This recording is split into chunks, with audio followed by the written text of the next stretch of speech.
Hayvonot olamini o'rgangan ulamolar aytadiki, bir qush bor ekan. U qush qorinini to'yg'izadigan narsa dunyoning hech qayerida yo'q ekan. Dengizni, ko'llarni qirg'og'iga borib yurishar ekan.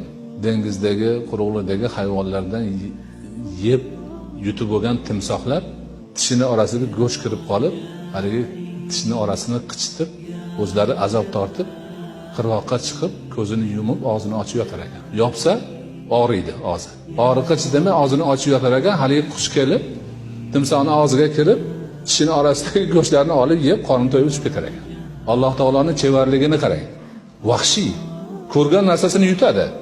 O'shanaqa yutib, qorniga kirgandan qolganini tishini og'ritar ekan. Alloh shuni qilib qo'yibdi. Avtoga chiqib, og'zini ochar ekan. Yopdi, og'zi og'riydi.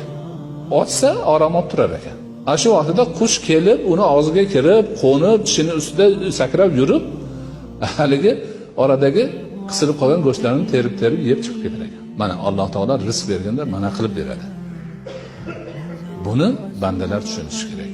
Ming afsuski, musulmon olamida bugun rizq Allohdandir degan shior unutilib boryapti. Rizq Allohdan ekanligini nihoyatda yaxshi tushunib yetishimiz kerak. Va o'sha rizqni Alloh taqvodor bandalariga berishini ham anglab yetishimiz kerak. Alloh taolo o'zi marhamat qilib qo'ygan Qur'oni Karimda. Auzubillahi minash shaytonir rojim. Bismillahirrohmanirrohim. Va man yattaqillaha yaj'al lahu makhrajan va yarzuqhu min haythu la yahtasib. Kim Allohga taqvo qilsa, Alloh taolo unga qiyinchiliklardan chiqadigan yo'lni to'g'rilab beradi va o'zi, ya'ni bandaning o'zi o'ylamagan tarafidan rizq beradi.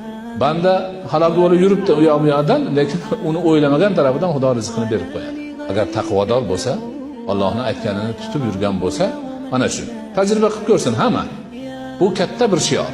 Va man yattaqillaha yaj'al lahu makhrajan va yarzuqhu min haythu la yahtasib.